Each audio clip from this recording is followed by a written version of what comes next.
నమస్తే అండి. నేను వాణి. ఈరోజు మనం వివాహ బంధం 4గో భాగాన్ని వినేద్దాం. దీనికి ముందు భాగాలు 3 విని దీన్ని వినండి. అప్పుడే స్టోరీ అర్థమవుతుంది. ఆకాష్ దూరం అవుతాడని భయపడుతున్న సారికతో స్వప్న, అలాంటి ఆలోచనలు పెట్టుకోకు. రేపు బయలుదేరొచ్చేయి.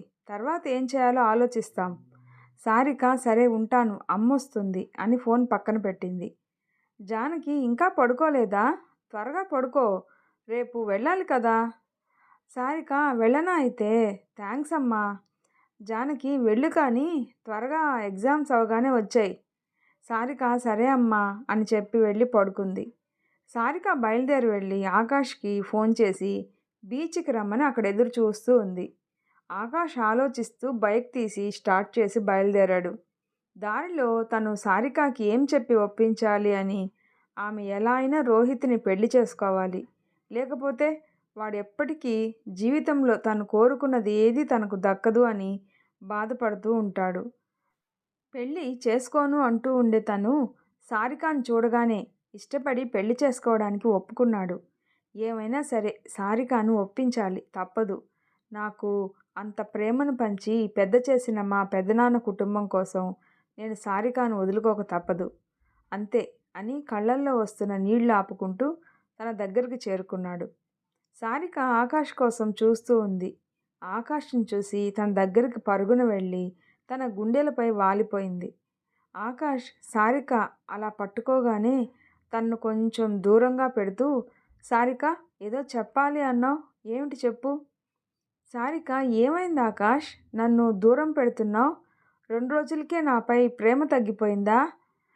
ఆకాష్, సారిక ప్రేమ అంటూ నన్ను విసిగించకు. ఇప్పుడు నాతో దూరంగా ఉండి మాట్లాడలేవా? మీద పడిపోతావేంటి చిరాగ్గా అంటూ మొహం అదోలా పెట్టాడు. సారిక ఏమిట్రా అలా మాట్లాడుతున్నావు? నేను దూరంగా నిలబడి మాట్లాడితే కోప్పడేవాడివి. 2 రోజులకే నువ్వు నన్ను మర్చిపోయావా? చిరాకు పడుతున్నావు? ఆకాష్, అది ఏదో ఒకసారి అలా అన్నాను అంతే. అయినా ప్రేమంటే ఎప్పుడూ ఒకరిని ఒకరు అంటిపెట్టుకుని ఉండాలా ఏమిటి? సారిక నీకేమైందిరా? నన్ను దూరం చేసినట్టు మాట్లాడతావు. నేనేదో చెప్పాలి అని నీకోసం వస్తే?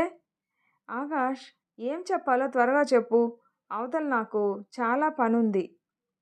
సారిక సర్లే, నాకు మా ఇంట్లో పెళ్లి సంబంధం చూశారు.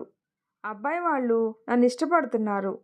నాకు భయం వేసి నువ్వు దూరం అవుతావని నీకు చెప్పాలని వచ్చాను.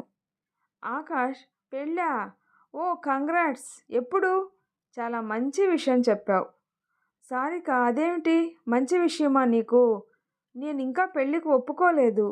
నువ్వు వేస్తే తప్ప వేరే ఎవ్వరి చేత నేను 3 ముళ్ళు వేయించుకోను. ఆకాష్ నవ్వుతూ, నాకు పెళ్లి చేసుకునే ఉద్దేశం లేదు నిన్ను. సారిక అదేంటి? అంటే నన్ను ప్రేమించింది పెళ్లి చేసుకోవడానికి కాదా? ఆకాష్, సారిక అయ్యో నీకెలా చెప్పాలి? ప్రేమిస్తే పెళ్లి చేసుకోవాలి అని రూల్ ఏమైనా ఉందా?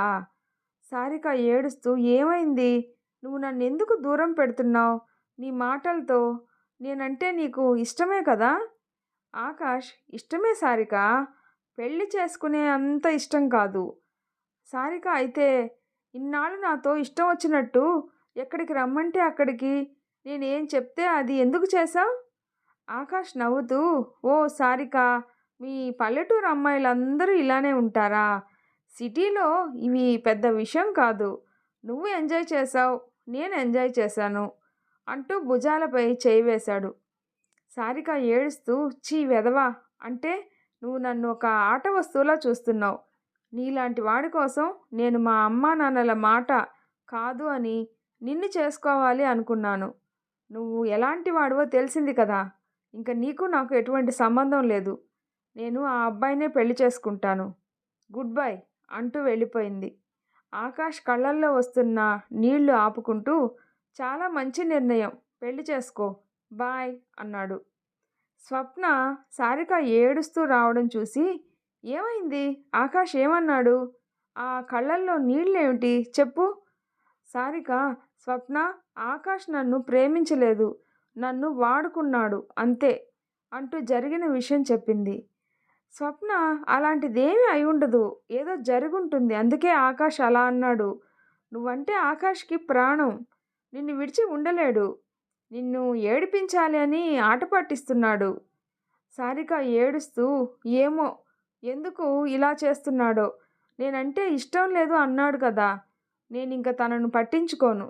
నన్ను అలా దూరం పెడితే నేను పట్టించుకోను అని కోపంగా కిటికీలో నుండి బయటికి చూస్తూ ఆలోచిస్తూ ఉంది.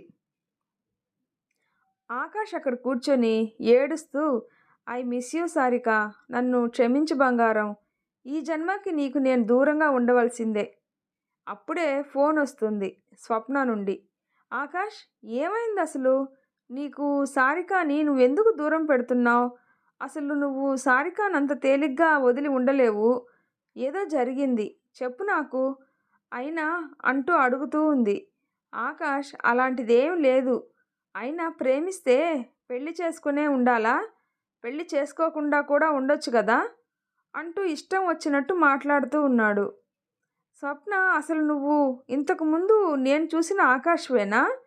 అప్పుడు ఆ పెళ్ళిలో నీ ఫ్రెండ్కి ప్రేమ గురించి అన్నీ చెప్తూ ఉంటే నువ్వు ఎంత గొప్ప ప్రేమికుడివి అనుకునేదాన్ని. కానీ నీ నిజస్వరూపం ఇదా అని తిడుతూ ఉంది. సారిక స్వప్న ఆకాష్తో మాట్లాడుతూ తిట్టడం చూసింది. సారిక ఏడుస్తూ, స్వప్న, ఎందుకు వాడితో ప్రేమ అని చెప్పి ప్రేమను నటిస్తూ ఉండేవాళ్ళతో మాట్లాడి సమయం వృధా అంతే, కానీ ఏం ప్రయోజనం ఉండదు. ఆ మాటలు వింటున్న ఆకాష్ కళ్ళల్లో నీళ్లు వస్తూనే ఉన్నాయి. నన్ను క్షమించు బంగారం, నీతో జీవితం పంచుకునే అదృష్టం నాకు లేదు అని మనసులో అనుకుంటూ ఉన్నాడు. సారిక మాట్లాడుతూ, ఇలా టైం పాస్ కోసం ప్రేమ అని చెప్పేవారిని పెళ్లి చేసుకోవడం కంటే అమ్మా నాన్నలు చూపించిన అబ్బాయిని చేసుకోవడం చాలా మంచిది. వాళ్ళన్నా సంతోషంగా ఉంటారు. మనం కూడా ఎవరి చేత మాటలు పడకుండా సంతోషంగా ఉండవచ్చు అని స్వప్న చేతిలో ఫోన్ తీసి కట్ చేసింది. స్వప్న ఏం మాట్లాడలేదు. సారిక, చూసావా స్వప్న, వాడికి నేనంటే నిజంగా ప్రేముంటే అన్ని మాటలంటే ఊరుకోడు కదా స్వప్న. అమ్మా నాన్నకి ఫోన్ చేసి చెప్పేస్తాను ఆ అబ్బాయిని పెళ్లి చేసుకుంటా అని. స్వప్న, ఆగవే, అసలు ఆకాష్ ఇలా చేయడం వెనుక కారణం ఏదో ఉండి ఉంటుంది అనిపిస్తుంది. లేకపోతే నీకోసం రోజు వచ్చి చూసి వెళుతూ నువ్వు సంతోషంగా ఉన్నావా, ఏమైనా ఇబ్బందిలో ఉన్నావా అని తెలుసుకుంటూ ఉండే ఆకాష్ ఒక్కసారిగా ఇలా మాట్లాడుతున్నాడు అంటే నాకు ఎందుకో అనుమానంగా ఉంది. ఒకసారి తన ఫ్రెండ్స్ని అడిగి తెలుసుకుందాం. సారిక, ఏం తెలుసుకుంటావే? ఒకవేళ నన్ను ఆకాష్ నిజంగా ప్రేమిస్తే చివరిలో అయినా నన్ను మర్చిపోలేక నా దగ్గరికి తప్పకుండా వస్తాడు. అంతవరకు నువ్వు నేను మౌనంగా ఉండడం తప్ప ఇంకేమీ చేయకూడదు. స్వప్న, సరే, నీ నిర్ణయంకి నేను అడ్డు చెప్పను. ఆకాష్ తప్పకుండా వస్తాడు. ఒకవేళ రాకపోతే ఏం చేస్తావు? సారిక, అప్పుడు ఏం చేయాలో నాకు తెలుసు అని ఫోన్ తీసి ఇంటికి చేసింది. రఘురామ్, సారిక, క్షేమంగా చేరుకున్నావా అక్కడికి? సారిక, ఆ నాన్న, చేరుకున్నాను. నేను ఇక్కడే బాగానే ఉన్నాను. ఎగ్జామ్స్ అవగానే నేను వచ్చేస్తాను. నాకు ఆ అబ్బాయితో పెళ్ళి ఇష్టమే నాన్న.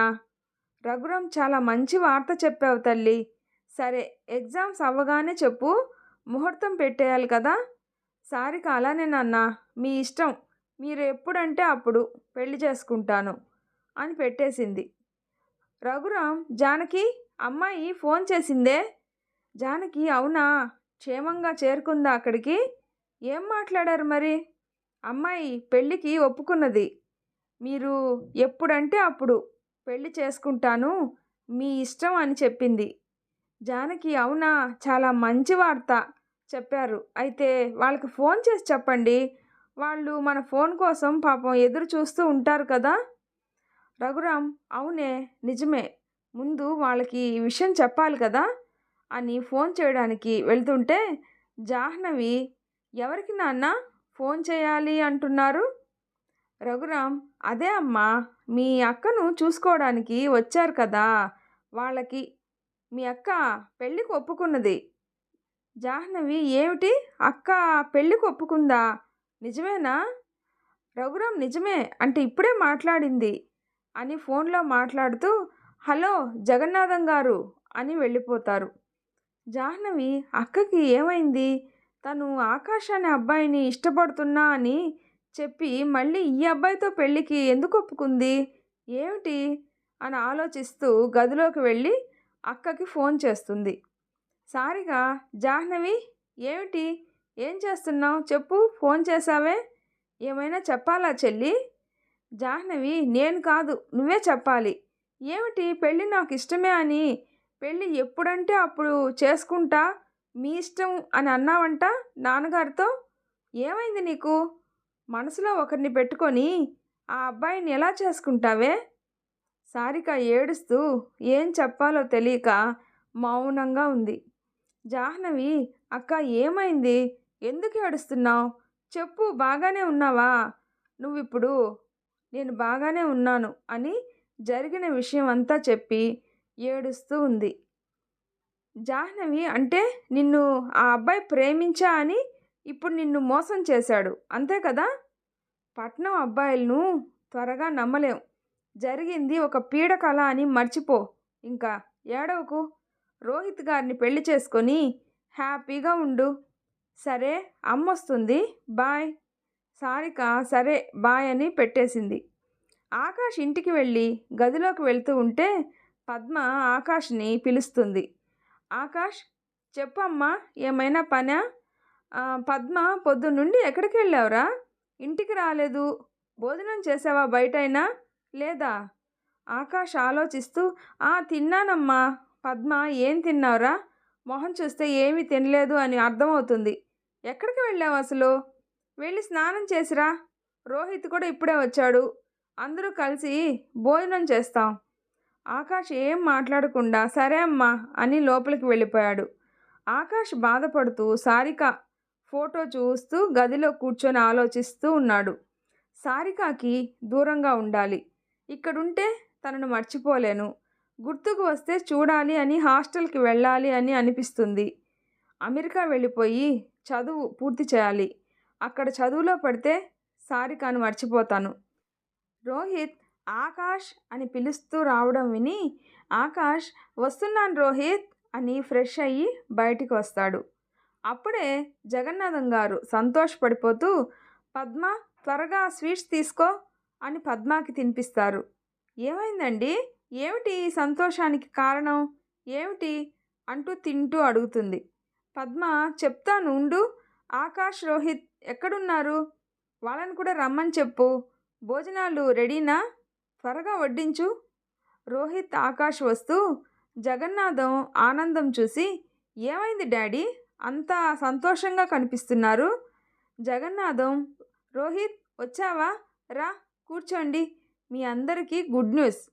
ఆకాష్ ఏమిటి పెదనాన్న? మాకు చెప్పు మేము సంతోషిస్తాం.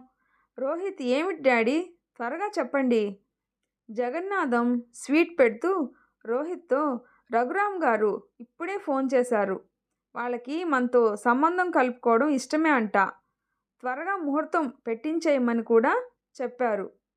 పద్మ సంతోషపడిపోతూ అయితే నా కొడుకు త్వరలో పెళ్లి కొడుకు కాబోతున్నాడు అంటూ దిష్టి తీస్తూ ముద్దు పెట్టుకుంది. ఆకాష్ రోహిత్ను హక్ చేసుకొని కంగ్రాట్స్ రా. కంగారు పడిపోయావు కదా ఫోన్ చేయలేదు అని. ఇప్పుడు హ్యాపీ కదా? రోహిత్ చాలా హ్యాపీరా. ఈ సంతోషమంతా నీ వల్లనే. ఆకాష్ అదేంట్రా నేనేం చేశాను అంటూ తడబడుతూ ఉన్నాడు. రోహిత్ అవును నువ్వు బలవంతంగా వెళ్ళమని చెప్తే కదా నేను అక్కడికి వెళ్ళి తనను చూసి ఇష్టపడి పెళ్లి చేసుకోవాలి అని నిర్ణయించుకున్నాను. అందుకే నీ వల్లనే కదా ఇదంతా జరిగింది. థ్యాంక్స్ రా అంటున్నాడు. ఆకాష్ ఇందులో థ్యాంక్స్ చెప్పేంత గొప్ప పని నేనేం చేయలేదు. నువ్వు సంతోషంగా ఉండడం కోసం నేను ఏమైనా చేస్తాను.